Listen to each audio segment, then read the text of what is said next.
So in today's video, we're going to talk about the classic Halloween film from 1978 versus Rob Zombie's Halloween from 2007. I'm your host, Ray. I'm here with my co-host, Horror Girl, and today we have a new special guest. What's up? How's everybody doing? All right, so we're just going to jump right into this. 15 years after murdering his sister on Halloween night in 1963, Michael Myers escapes from a mental hospital and returns to Haddonfield to kill again.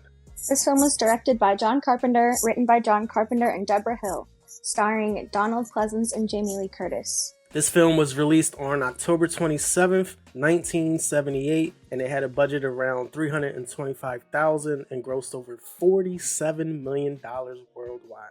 On Rotten Tomatoes, this film got a 96% on the tomato meter and an 89% on the popcorn meter. On IMDb, this film has a 7.7 out of 10. Last, on Letterboxd, it has a 3.8 out of 5. Hey, jerk! Speed kills! Alright, so Killer J, since we have you on the channel, why not get your first thoughts? First of all, man, thank you for having me here. I really appreciate it. I appreciate the invite. It's cool to be part of something like this. It's cool to have people discussing the same love that I have. Halloween, like I told you off camera, Jason Voorhees was like my first stand. But then I actually got to watch Halloween as a teenager, a little bit older, because my dad was into horror and stuff like that. So he was my gateway to a lot of this like old school horror. And then my sister was like the gateway to a lot of modern horror. So the first time I watched Halloween was actually in a sci-fi special, those 31 Days of Halloween.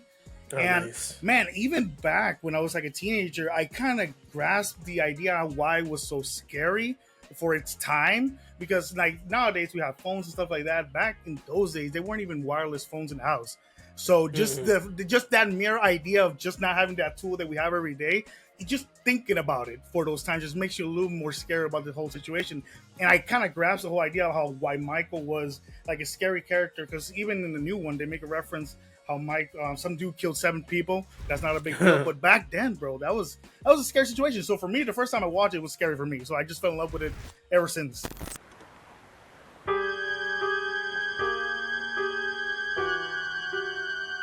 How old were you when you saw it? So I was like, I think 14, 15 when I first saw it for the first time. I already watched. Nice. Yeah, I was very like a little bit older. I always watch all the hot like Jason and stuff like that. So it was kind of weird to get into it because I knew who Michael was. I just never got into the actual movies. In fact, I think the first Halloween one was the Rob Zombie one. That was the actual first Halloween movie I watched before I actually watched the 1978 one. Yeah, It's funny to hear that different perspective. Because I literally, like, as an 11-year-old, my terrible babysitter rented Halloween from Blockbuster and sat me down and was like, you need to watch this. That's a gateway movie, yeah.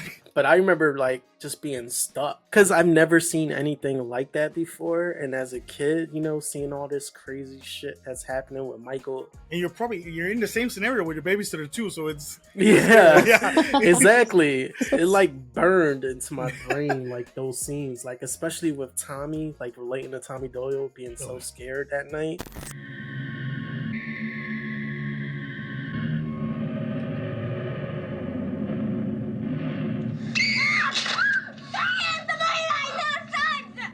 That was me completely, except I wasn't a comic book kid like him. But besides that, I was a punk like him, like scared of everything. How about you, Horror Girl? What's your first memory of Halloween 78? Well, first of all, just a side note, I also watched the Rob Zombie one first before I watched the 1978. Oh, yeah. Yes. Yeah, so I did not even know that 1978 existed when I first watched it. So, I mean, because of that, well, I was little. I was like 6th grade. I get it. I get party, it. I watched it for the first time. I get it. I'm sorry. It's okay, but I mean, I'm a sucker for like the originals always. So I love this film, and I still think it's scary. Don't fuck with the original.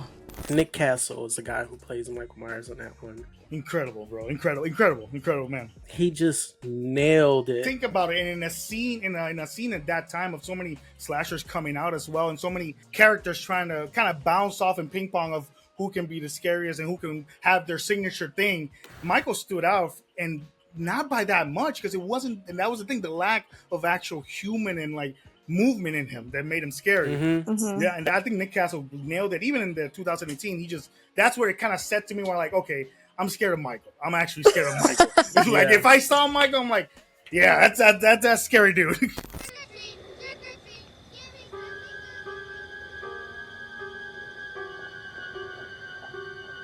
Was I the only one that, like, I remember being in school, I would be like sitting in class and I would look out the window and like hope that I saw Michael Myers standing there. I think we all have a moment like that. I was hoping I just saw someone like dressed like Michael Myers standing there, and then I would look back and he was gone. I always waited for that moment to happen. I think scary would be seeing Jamie Lee Curtis standing out there just looking at you. That would be scary. Yeah. Like, that would be scary in my opinion. How does Samuel's view of fate differ from that of Costain, Laurie? I feel like ever since I started really like studying film like that, it's not that I don't love this movie, is I've begun to kind of like drift away from it. Let's just say that. Like, I still think it's a classic. I watch it every year. It's one of my favorites. As you can see, I have it right behind me, The Mask and the movie, because it's just one of those films that got me into basically the career that I chose in life, you know, going to film school and doing film and TV and stuff like that. This was like a gateway for me. So I respect it completely. I guess at this part of my life, I don't enjoy it as much as I used to. Maybe I burnt it out. Maybe I've seen it too much. You know what I'm saying? You gotta get into that Halloween spirit. You just gotta leave it for like a special day yeah, of the year. Exactly. Kind of like look forward to it in just Halloween. I think maybe if I was introducing it to someone younger that hasn't seen it before, that would like probably like give me that same feeling from when I was a kid. Yeah, let me show your kids this crazy ass movie. Go get me a beer. I thought you were gonna get me one. Yeah. Watching it as a content creator now, watching horror films and stuff like that, it's giving me that kind of sixth sense where I can't sit down, I should turn my brain off sometimes in movies. And you were talking about background stuff. Recently, I've always noticed when Michael's car goes by, he's always looking with the mask on. He's always in there just... There's nobody in front of him. And just looking with the mask on, which is some of those background things that just drive me crazy too. You ever drive with someone in the car and they just keep looking at you while they talking and you're like, dude, pay attention. Like, don't look at me. That's Michael Myers the whole time.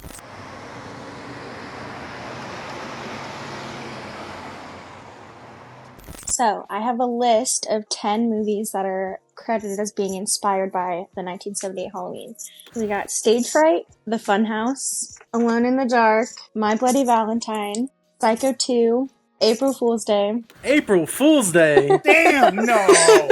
April Fool's Day. Yes. Maybe the killing idea, but that's about it. Halloween 3, Season of the Witch. They, for some reason, credited the original. Scream. And Friday the 13th, the original. And these are all films that were inspired by Halloween. Yes. Mm-hmm. Gotcha.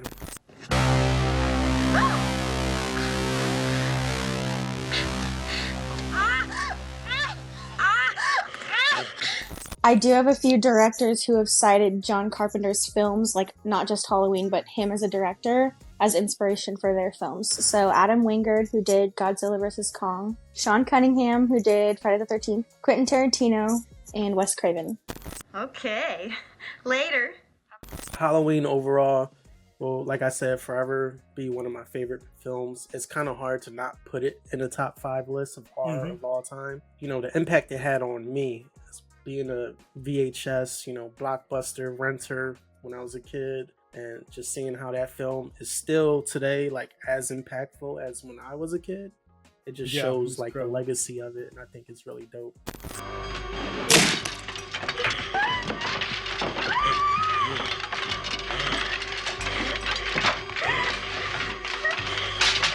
Now let's jump into Halloween from 2007. I'm laughing because it's like it's going from such like legendary status to like very controversial like status. well, yeah, you know, acquired taste in horror to hillbilly. Sorry. Yeah. After being committed for 15 years, Michael Myers, now a grown man and still very dangerous, escapes the mental institution and immediately returns to Haddonfield to find his baby sister, Laurie. This film was directed and written by Rob Zombie This film also credits John Carpenter and Deborah Hill, but we all know that they had nothing to do with the remake because time and time again, John Carpenter goes on record saying how much he dislikes this remake. There's plenty of interviews. You can hear him talking trash about Rob Zombie. He lied about me. He said I was very cold to him when he told me I was going to, and that he was going to make it. Nothing could be further from the truth. I thought that he took away the mystique of the story by explaining too much about the guy. I don't care about that. It's supposed to be a force of nature. He's supposed to be almost supernatural. Knowing about that and he was too big. Yeah. It wasn't normal. Anyway. This film stars Malcolm McDowell, who I love and I think was a perfect replacement for Dr. Loomis. And it also stars Scout Taylor Compton as Laurie Strode. We could keep that moving. This stars also Tyler Mane as Michael Myers, Brad Dourif, who we all love from the Child's Play series, as Sheriff Lee Brackett, and surprise, Sherry Moon Zombie's in this film as Deborah Myers. But I'm not mad at it because I love Sherry Moon Zombie. I'm sorry. Rob also loves her. Rob loves her. Yeah, he loves her. He loves her so much. He likes to show her off to everybody in every film.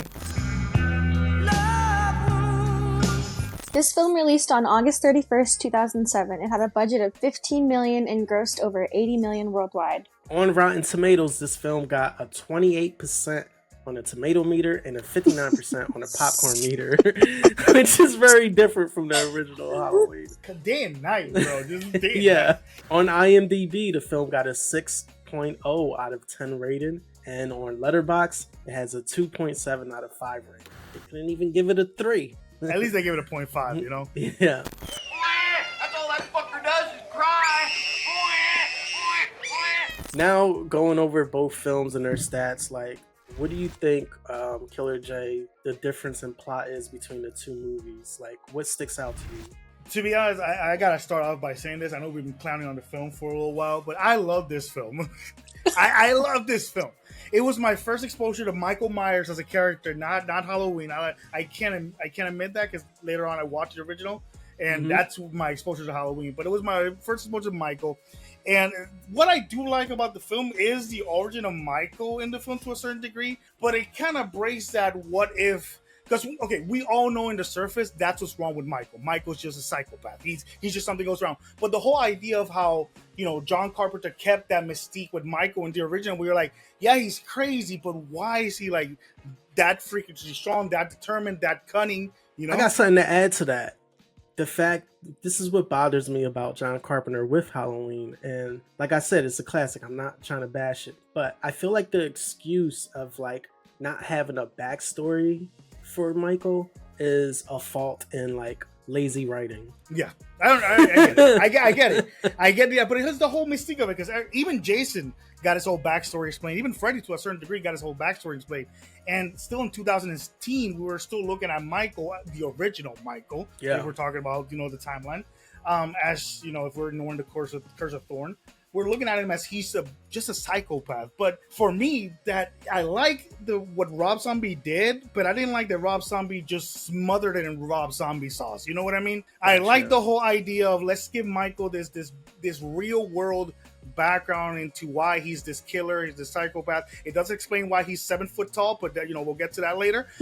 But it explains it. And there's my two biggest critique is the fact that there's Rob Zombie sauce in all the film, and the fact that Dr. Loomis doesn't feel like that much of a personal character as much as the original did. It just feels like someone actually gave up on Michael. The Dr. Loomis in this movie feels like he just gave up on Michael completely, and he's just trying to make up for it. You know what I mean? He was your patient, Doctor. Was my patient. Look, all you guys had to do was to play zookeeper. Just keep the monkey house locked until the monkey died of old age. How difficult is that? All right, so for Michael Myers in this film, right? I think if we would have seen a more traumatic experience that he was going through as a kid than just him not being able to go out to trick or treat, and that's pretty, and getting bullied for a day. Because I mean, we live in America. Yeah. When you go to middle school or elementary school, we get bullied every day. Yeah. Like, every kid got bullied. Like, I grew up like Michael.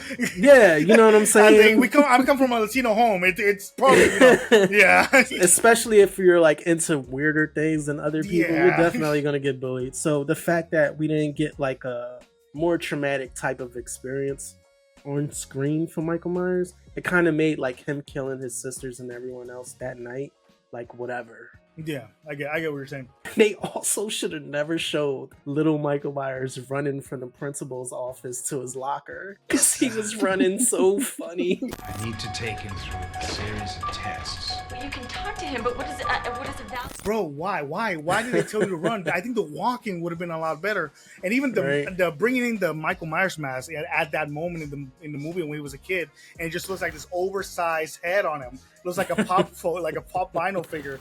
It threw me off too. Yeah, I get what you're saying.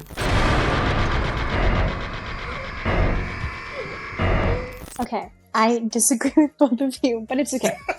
So, basically, I think the way that Rob Zombie wrote his backstory, him coming from like a shitty home, like a messed up childhood, his mom's a stripper, like got guys in and out all the time, nobody's paying attention to him. I think that was super relatable. I think that made it like, yeah, he probably does get bullied, probably does want to kill everybody, like has probably a terrible life. I thought that made sense, and like when I watched it the first time, like I don't know, I resonated with that, and I feel like it made a lot more sense. I could see him coming out of that environment and going crazy. But I liked that part. That's one of the biggest takeaways. I definitely liked the way that they built him up. Making him the ginormous 7 foot tall, you know. I think he's like WWE or whatever. Like that was stupid, but I will say I did like his childhood. We need the Undertaker. No under 6. No one under 6, please. This is in the description. He can't speak. Don't worry. Just we don't need him. In a weird way, you've become like my best friend. Here's the thing. So I do, like I said, I do agree with the whole background of Michael, and I can agree with him being traumatic as well. Because, like I said, I'm not trying to get little violin on anybody, but coming from a Latino home, it is part of what you go through. That's one of the things I do agree with. I do agree with that some people can snap, and it's happened. It happens almost every day, around the world. What the whole thing is the whole Rob Zombie sauce about it. The whole let's make it just a whole like it was a House of 1,000 Corpses kind of vibe. That whole even Roy as a character is just so over the top. It's like Rob, just sit in the chair, bro. Just sit in the chair. Like you don't even need Roy. Just sit right there, bro. But I get what Horror is saying. I can see what you mean by that, but at the same time, I could appreciate that Rob took a chance. At least he wasn't on a leash. See what happens to the second one. Yeah. I mean, if you've seen like the behind the scenes documentary of those two films, like he went through some shit. Just dumb, basically not agreeing with anything he wanted to do.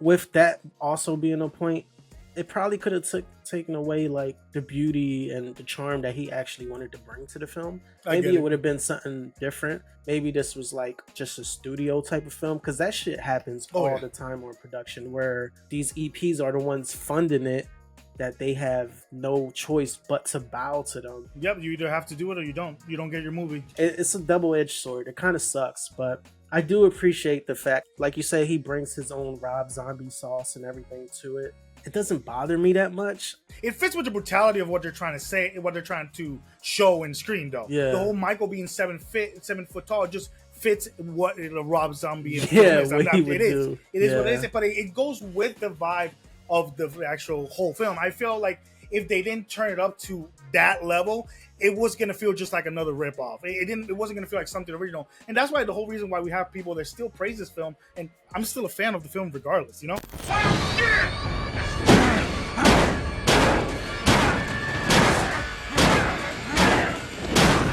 I do want to say too, with Sherry Moon Zombie in this film, we already seen her in House of 1,000 Corpses and Devil's Rejects. I appreciate that she showed a different type of range in this one, because we got Baby in both movies, which was like, that super psychotic, fucking strong woman type of killer. And then she had to go to this like submissive type of like just taking abuse type of woman and just doing anything for her family. So I think the range of her showing that type of character, I appreciate it. And I know she gets a lot of shit from the horror fans and they get tired of seeing her in so many of his movies and stuff like that. But she fucking brings it to the table whenever she can. And like, I agree with you. That's kind of what I was saying.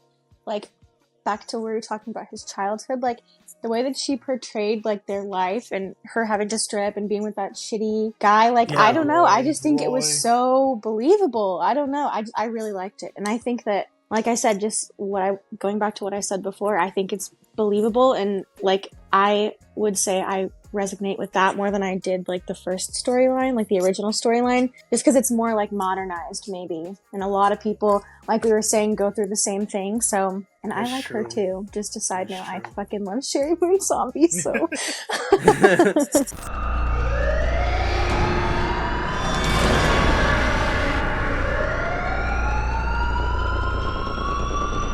I think it's kind of a cool point of view to see that like Halloween 2007 was the first one you both seen. Yeah. I mean, at the time I loved it. I was like, I was too young to be watching it, first and foremost.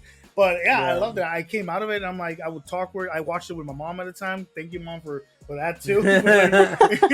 So that's she loved it. Mom. She was scared. She loved it. I loved it. So it was a good thing. It's just as you become older, you start watching, becoming a little more snobby on your taste.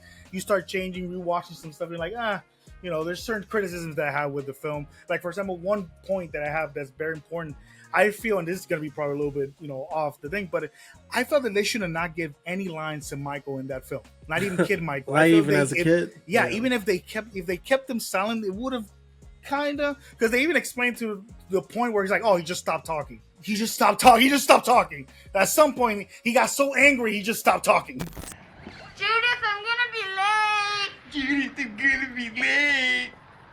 Do we all agree that the original is better than the 2007 version? Agree. Yeah. Hands down, right? Not my number one, but yeah. But I do have to say something. I do have to admit this. However, I do have to give you at least a couple like positive agreements when it comes to Halloween. Rob Zombie's Halloween. I agree. It's the best Michael Myers mask out of all the series. And physically, it's the most scariest Michael. And my tattoo is literally Rob Zombie, like Michael Myers. Is the mask. I love the Michael Myers mask. Like that one there and the whole decaying. But see, look, that was the first Halloween you've seen, and look how that movie impacted you. You got it tatted on your hand.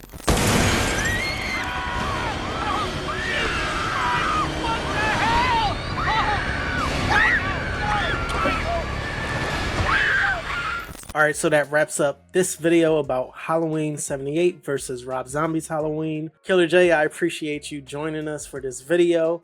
Do you want to plug anything? Yeah, of course. If you guys want to follow me on social media, you can find me as Killer J. Also on my YouTube channel, I do reactions, horror content. You can subscribe there. And I like to hang out with my people. So on Twitch, twitch.tv/Killer J, you can also give me a follow there. And thank you guys so much for the invite. I really appreciate it. Yeah, we appreciate you hopping on. This was fun. Definitely a good Halloween discussion. Yeah, if you guys can please like, comment, and subscribe. Let us know which film you think is better. Do you like the 78 John Carpenter version, or do you like Rob Zombie's version? I think there might be some people out there that might like Rob Zombie's version more, and I would just love to hear your thoughts on why. So yeah, don't forget to like and subscribe. Thank you again for tuning in, and as always, Horror Girl, take us out of this video.